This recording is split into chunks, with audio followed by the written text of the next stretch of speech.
নাতে রসুল এত দামি জিনিস, যদি নাকটা এখান থেকে বের হয়, খোদার কসম আমার নবীর দিদার শুরু হয়ে যায়। নাকটা কোত্থেকে বের হইতে হবে? এখান থেকে কলব থেকে বের হইতে হবে, উপর থেকে নয়। কোত্থেকে?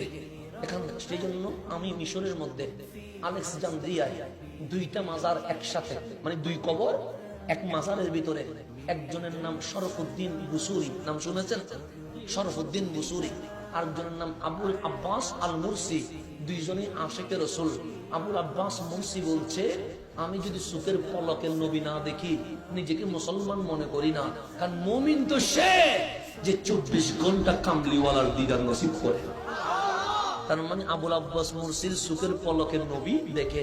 আরেকজন হচ্ছে শরফুদ্দিন বুসুরি, যিনি কসিদায়ে বুরদা লিখেছেন, যেটা আলিয়া মাদ্রাসায় ব্যাখ্যা আছে, কওমি মাদ্রাসায় ব্যাখ্যা আছে। শরফুদ্দিন বুসুরি অসুস্থ হয়ে গেলেন, প্যারালাইস। বর্তমান প্যারালাইসের অনেক থেরাপি আছে, তখন কি প্যারালাইসের কোনো চিকিৎসা আছে? এমবিবিএস ডাক্তার নাই। তো মিশরের বড় বড় ডাক্তার সবাইকে দেখানো হয়েছে, সবাই লিখে দিয়েছেন, শরফুদ্দিন আপনি যতদিন বেঁচে থাকবেন প্যারালাইস নিয়ে থাকতে হবে, আপনার হাঁটা চলা করার কোনো সুযোগ নেই।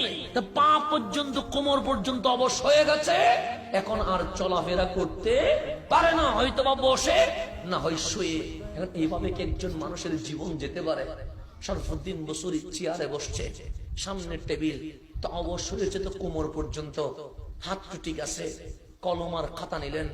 আমার রসুলের সবচেয়ে গম্ভীরের দিকে চোখ দিয়ে তাকাইয়া বলতেছেন, ইয়া রাসূলুল্লাহ, দুনিয়ার মিশরের বড় বড় ডাক্তার দেখাইছে, কিন্তু সকল ডাক্তারের বড় ডাক্তার আপনি নবীকে এখনো দেখা হয় নাই, আপনাকে দেখানো দরকার।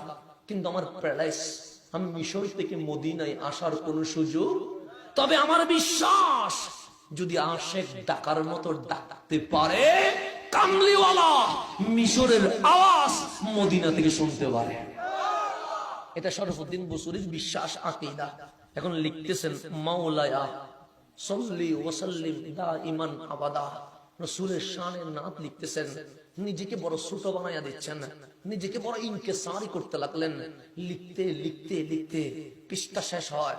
শরফুদ্দিন বুসুরি লিখতে আছে, লিখতে লিখতে গভীর রাতে হঠাৎ করে নিদ্রা চলে এসেছে, কলম পড়ে গেছে, পৃষ্ঠা কোন দিকে চলে গেছে, বিছানায় চেয়ারের মধ্যে শুয়ে গেছে। হঠাৎ ঘুমের মধ্যে দেখছেন কামলিওয়ালার মদিনায় নাই, মদিনার নবী শরফুদ্দিন বুসুরির ঘরে চলে এসেছে। ডাক দিয়ে বলছেন, শরফুদ্দিন কি লিখলাম? মাওলায়া সাল্লি ওয়া সাল্লিম, মদিনায় থাকতে পারি নাই, আমি নবী মদিনা থেকে তোমার ঘরে চলে আসছি। আমার নাক পড়েছিল হাসান বিন সাবের, আমি তাকে একটা মিম্বর করে দিয়েছি। আমার নাক পড়েছিল কাব বিন জুহায়ের, আমি তাকে নিজের চাদর দিয়ে দিয়েছি। তুমি এত সুন্দর নাতে রাসূল লিখলা, গায়রা, আমি নবী হাদিয়া না দিলে চলে, নিজের নোরানি হাত দিয়ে মাথা থেকে পা পর্যন্ত মালিশ করে দিয়ে নবীর গায়ে একটা চাদর ছিল, যে শরফুদ্দিন এই কসিদা লেখার কারণে আমি নবীর পক্ষ থেকে তোমাকে একটা চাদর গিফট করে দিলাম। এটা দিচ্ছে কিসের? জাগ্রত না ঘুমে? ঘুমে তো, ঘুমে তো অনেক কিছু অনেক দেখি, ডলার পায়, স্বর্ণ পায়, কিন্তু ঘুম থেকে উঠে আবার কিছু তাকে, যে বিছানায় ওই বিছানায় রয়ে গেছে। ঘুমে দেখি আমেরিকায় চলে গেছি, বিশাল বিল্ডিং, ক্ষমতা আমার হাতে চলে আসছে, কিন্তু নিদ্রা থেকে উঠে দেখি ওদের বিছানা নিতে কি ওই দেখি শুই দেখি। তো এরকম স্বপ্ন অনেক হয় কি হয় না?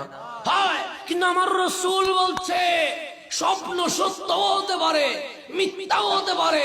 মান রাআনি ফিল মানাম, যে ঘুমের মধ্যে আমাকে দেখেছে, মিথ্যা দেখে নাই, মিথ্যা দেখে নাই, বাস্তবে আমি নবী তার কাছে চলে এসেছি। এখানে স্বপ্ন কি আর মিথ্যা আসেনি? শরফুদ্দিন বুসুরি দেখলেন নবীজি চাদর দিয়ে চলে গেছে, হঠাৎ ঘুম ভেঙে গেছে, দেখতেছে পুরা ঘরের মধ্যে মিশকে আম্বরের সুগন্ধি হয়ে গেছে। যেই পাটা প্যারালাইজে চলতেছে না, হঠাৎ দেখলেন পা নড়াচড়া করছে, কোমরটা দুলতেছেন, হঠাৎ বসা থেকে দাঁড়িয়ে গেছে, হাঁটা দেখে হাঁটা চলছে, গায়ে হাত দিয়ে দেখে নবীজি ঘুমে যে চাদর দিছে, বাস্তবে কাঁধে সেই চাদরটা রয়ে গেছে। নবী আসে না আসে? ডাকতে জানলে নবী আসে। কে বলে নবী আসে না?